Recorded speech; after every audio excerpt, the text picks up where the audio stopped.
Hello, I hope you're having a great day. This is Story Dive, back again, reviewing another episode of American Gods. This time, Season 2, Episode 6, titled Donar the Great. This one was not one of my favorite episodes of the season, although I haven't disliked any episode of the season so far. It was very cool to see another version of Thor other than the Marvel version. For me, it didn't seem like it got enough into Donar's character, but the dynamic between him and Wednesday was very interesting, and I think it gave us an insight into Wednesday's character that we haven't really seen before. Still, it was kind of a slow episode for me, but overall very enjoyable. Like last time, I'm going to go over the entire episode, break it down, and point out all the Easter eggs and references I noticed. If you haven't seen the episode yet, there will be spoilers at this point in the video. So, let's go. The show opens at a cabaret or club in Chicago in the early 1930s, of which Wednesday is the host. The club is called the Regius Theater, which is a reference to the Codex Regius, a manuscript that preserves many Old Norse poems. At this point in time, Wednesday goes by the name Al Grimnir, another one of Odin's many names except for the Al part. Wednesday sings a burlesque number about 10 terrific girls and only 9 costumes. 9 is an important number in Norse mythology, but I'm not sure it has any real significance here. Odin's ravens, Hugin and Munin, watch the show, and soon Donar the Great is introduced, who most people will know as Odin's son, Thor. Donar is his name in Old High German. Both names have the same ancestor in Proto-Germanic, meaning literally thunder. Then Columbia is introduced, who is a personified goddess of the United States. Columbia was used as a symbol of the United States and its values from the 18th century onward, until she gradually became displaced by Lady Liberty around the 1920s, something Columbia makes reference to later. Tech Boy is in the audience watching the show, so it seems my theory about the CEO of Episode 4 being Tech Boy's father is wrong, or possibly this is an earlier incarnation of Tech Boy associated with the telephone, and the Tech Boy we have come to know in the series is a later incarnation of him during another life cycle. Wednesday wakes up in the present. He has been dreaming about his burlesque days, but is abruptly awoken by Shadow. Wednesday makes reference to Odin sleep.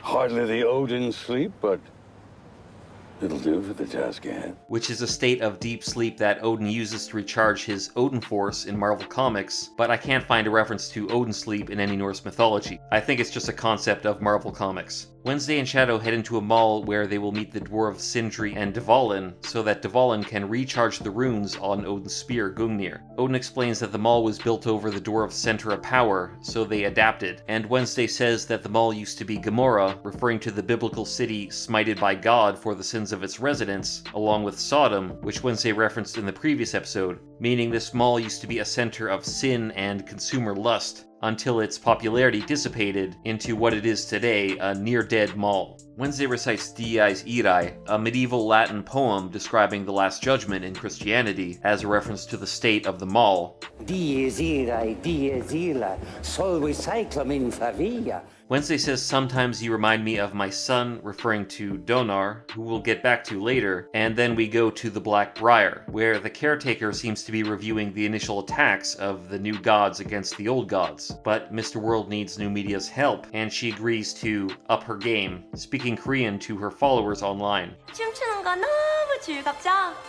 유미TV랑 더 많은 시간 보내고 싶으시면 좋아요, 구독. At the cabaret in the 30s, we learn that Mr. Nancy is the manager there, and apparently slipping back and forth between his American and African accent is something he has always done. Somebody is going to break the skinny slipper neck! Donar and Columbia are a couple, and Columbia wishes to leave Chicago and head to California, but Donar is loyal to his father, Wednesday. He says California isn't exactly ripe with Hessians and Vikings. I'm sure you know what Vikings are, but Hessians refers to German soldiers who aided the British during the American Revolutionary War. Columbia says you'll ride with Manifest Destiny. You're right with Manifest Destiny, baby. Referring to the concept that American settlers had a right and duty to settle the land. Columbia herself is depicted in a famous painting by John Gast called American Progress that illustrates the concept of manifest destiny, but Donar is loyal to his contract with Wednesday. In the club we meet this version of the old technical boy, or telephone boy, who gets into a confrontation with Wednesday. Wednesday says that he and his friends are the Ancient Ones, the ones who paved the way for Tech Boy and the other new gods. So even back in the 30s, Wednesday was dealing with the new gods and their lack of respect for him and the old ways. Wednesday refers to the showgirls as Isamba and Gifune. Isamba is the name of an African goddess of the moon, and Gifune is a Norse goddess of agriculture and fertility, but are these showgirls actually those goddesses, or is that just what Wednesday calls them? Who knows? Techboy receives a call from someone who I would guess is Mr. World. Wednesday tempts Techboy with some real power that he'll need when his temporary tech hits the skids. Then Donar performs his strongman act to the tune of Richard Wagner's Ride of the Valkyries, an opera which is based on Norse myth, and this probably explains why his costume is so inaccurate. It's modeled after Wagner's Ring operas. The costumes and art direction of these operas are thought to be the reason horns are associated with Viking helmets. We also see Donar making use of his hammer, Mjolnir, the magical hammer that was forged by Sindri, the dwarf who we'll meet in the next scene. Wednesday is approached by a member of what appears to be the SA, the Nazi Party's original paramilitary, but he says he's a member of the Friends of New Germany, which was an American organization comprised of German immigrants who supported Nazism in Germany before the war started. Wednesday refers to the swastika on the Nazis' armband as the flanged thwarts, angled cross, the Filefot, and the rune on Gunvalder's stone, all of which are references to the symbol as it was during the Germanic Iron Age. The exact meaning of the symbol as a rune is unclear, but it is often associated with Odin and Thor. The symbol was also used in various other cultures, perhaps most famously in Hinduism and Buddhism, before the Nazis appropriated it and ruined it for everybody. But the Nazi doesn't know what Wednesday is talking about, he just says this is the symbol of their new organization. At the Dead Mall in the future, Shadow looks at a snow globe with an angel in it, while Ride of the Valkyrie still plays, this time a mall Muzak version of it. So perhaps the angel represents a Valkyrie. Wednesday negotiates with Sindri, the dwarf who forged Mjolnir, but Sindri explains that Dvalin cannot re-etch the runes on Gungnir unless Wednesday gives them an artifact of great power, and the artifact they want is the most powerful object of worship in the mall, Lou Reed's leather jacket.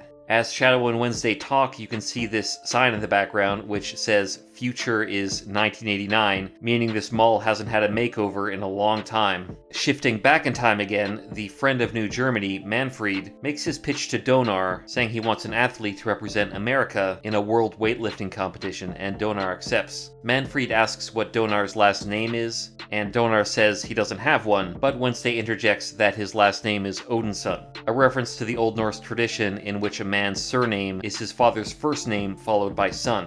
Wednesday is excited about the level of worship Donar can secure in this position, but Donar is skeptical about the Nazis' motivations. Columbia is also wise to their game, but Donar promises they can go to California once his contract with the Nazis is complete. The goddess Columbia does a burlesque version of Cole Porter's Don't Fence Me In, romanticizing America's frontier past, albeit a bit inaccurately, but Telephone Boy seems to be pleased by the performance. At the mall, Wednesday dresses as a man of the cloth to scam this memorabilia store out of the Lou Reed jacket with Shadow's help, and the con works like a charm. Shadow seems to be getting better and better at these scams. Carl, yeah?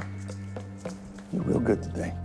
This is a con that Wednesday describes in the novel, although not in this context. Wednesday calls it the Bishop Game, and in the novel says it's his favorite con. Afterwards, Shadow interrogates Wednesday before he uncuffs him, questioning him about his son Donar. And this is when Wednesday reveals the end of Donar's story. In the 30s, Donar Odinson was making it big in sports, as revealed by several newspaper headlines, and the headlines reveal that he is set to face off against Josef Menger, a real-life German Olympic weightlifter of the era. But in the next scene, Manfred makes it clear that the contest with Menger is fixed, and Donar must lose.